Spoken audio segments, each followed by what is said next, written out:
السلام عليكم الإخوان، نتمنى تكونوا بخير وعلى خير. المهم اليوم إن شاء الله غادي نخليكم مع واحد الأخ اللي غادي يعاود لينا واحد القصة، يعني قصة وقعت ليه الأخ عمر. وأي واحد فيكم بغى يعاود شي قصة ديالو ما عليه إلا يتواصل معايا، وأنا غادي نعاودها بطريقتي بحال إلا أنت اللي كتعاودها. السلام عليكم. انا سميتو عمر. غادي نختصر لكم قصتي. المهم انا تزاديت في واحد العائله ميسوره. الاب ديالي كان تاجر اعمال كبير وعنده قيمته ما بين الناس. نهار تزاديت اللي بغيتها كنلقاها حدايا. نهار درت 6 سنين دخلوني والدي المدرسه، والاب ديالي دخلني للمدرسه عموميه حيت كان بغاني ندمج مع ولاد الشعب، حيت خويا اللي كبير قراوه في مدرسه خصوصيه، وملي كبر ما كانش يقدر يدير علاقات مع الناس، يعني ماشي اجتماعي. الشيء اللي ما بغاش الاب ديالي يتكرر معايا. ملي دخلت المدرسه ما نكذبش عليكم، والله يغفر لي كنت حاس براسي بزاف. المهم التلاميذ اللي كانوا معايا الطبقات الاجتماعيه ديالهم كتختلف، ما بين اللي لاباس عليهم وبحالي واللي متوسط.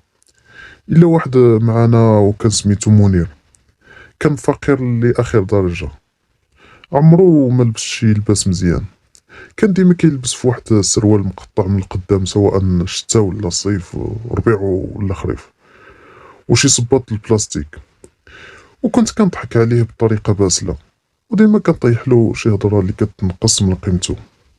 اما هو كيشوف فيا ويبدا يبكي ويمشي بحاله، ونبداو نضحكوا عليه انا وصحابي. كان ديما جالس الاول وقراي بزاف، كلنا كنلقبوه بالخواف حيت الحاجه اللي قالها الاستاذ كينفذها. المهم انا عمرني عقلت بلي سميتو بسميتو، ديما كنت كنسميه الخواف الخواف الخواف. واحد المره سولتو بالبساله ديالي: علاش انت خواف؟ شاف فيا ومشى وما جاوبنيش. المهم الابتدائي كامل وانا كنشوفو، مره كنجيو في نفس القسم مره لا، ولكن طريقتي في التعامل معاه ما تبدلاتش. وبمجرد ما سالينا الابتدائي ما بقيتش شفتو. سمعت باللي تسجل في الاعدادي ماشي اللي تسجلنا فيها حنايا.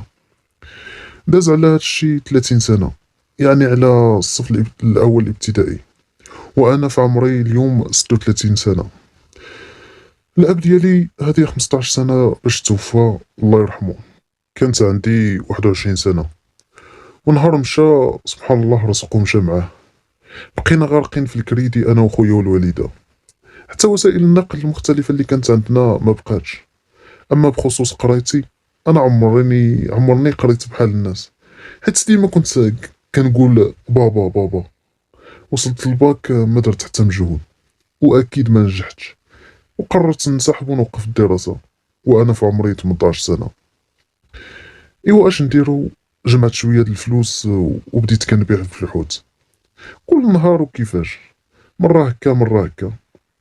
مهم قررت نجمع راسي ونتزوج، واخا الله غالب.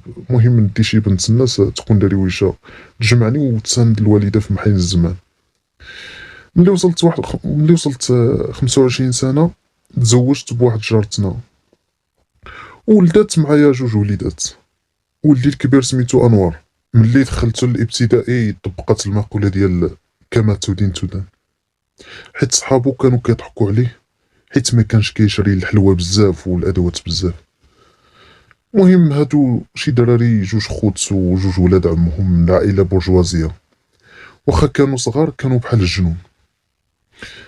ملي كان ولدي كيجي كيبكي كنتفكر منير، كنت كنشوفو بين عينيا، وكنت كنلوم راسي حيت انا السبب في هادشي اللي كيطرى لولدي دابا. عاد فهمت احساس منير وعلاش كان كيبكي، حيت كان تيحس بالنقص والعجز. حاجه صعيبه بزاف. تمنيت الزمان يرجع اللور ونطلب منه السماحه ونرد ليه الاعتبار. وواحد المره جا ولدي انور كيبكي كالعاده. هادشي خلاني نفكر نمشي نهضر مع الاستاذ. مشيت لغد ليه، الا انني تعطلت لقيتهم خارجين والاستاذ مشى. وراني ولدي هادوك الولاد اللي كيتعداو عليه. مشيت عندهم هضرت معاهم بطريقه مؤدبه، ولكن في نفس الوقت عطيتهم انذار انه ما يبقاوش يعاودوا يقولوا لي شي حاجه.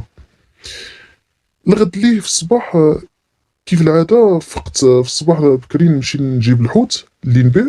خرجت وهما يتلقاو لي واحد الجوج من عائلات هذوك الولاد، اتهموني بلي خلعت ولادهم وشبعوني ضرب لدرجه داروا لي عاهه اللي خلاتني ما نقدرش نتحرك على رجلي، يعني ما نقدرش نخدم وخاصني نرتاح لمده سنه.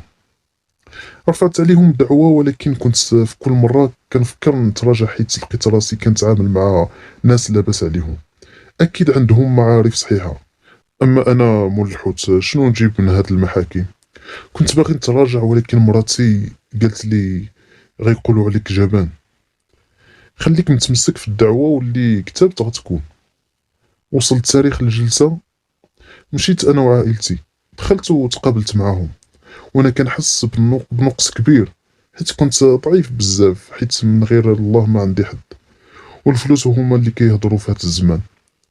بعد ما طرح علينا القاضي مجموعة من الأسئلة، وبعد ما سمع الشهود وغير ذلك من الإجراءات، صدر الحكم ديالو اللي هو السجن المعتدل لمدة 3 أشهر، 3 شهور، وأنهم يعوضوني بواحد المبلغ. الحمد لله، داك المبلغ قررت نشري به دراجة نارية تعاوني في خدمتي بدل ما نتمشى على رجليا، واكيد هادشي ملي نتشافى. فرحت بزاف بالانصاف من طرف المحكمة، حيت الاحساس بالنقص مشى. عرفت باللي الحق هو الحق، وباللي واخا ما عنديش فلوس انا بنادم بحالي بحال الناس. فهمت باللي الفلوس عمرهم ما كانوا معيار للانسانية والخير، ولكن للاسف تاخرت، حيت جرحت قلوب بزاف ديال الناس، خاصة منير اللي بكيتو بزاف. خرجنا من المحكمة وعائلتي دايرين بيا. شفت عائلة هادوك الناس كيدابزو مع المحامي ومرضوش حيت الحكم ضدهم. انا بقيت كنتسنى برا، قلت نسول القاضي على جميع ما يخص حقي في التعويض.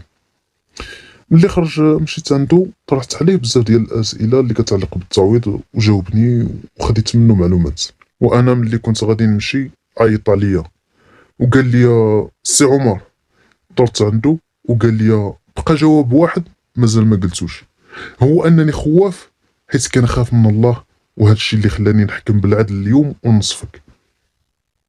يا سبحان الله، القاضي صدق، هو منير. في ديك اللحظة ما نكذبش عليكم، طرطقت بالبكاء. شوفوا سبحان الله، الحياة كي دايرة. عاودت لكم قصتي باش تكون عبرة للجميع. كما تدين تدان، حتى وإن طال الزمن.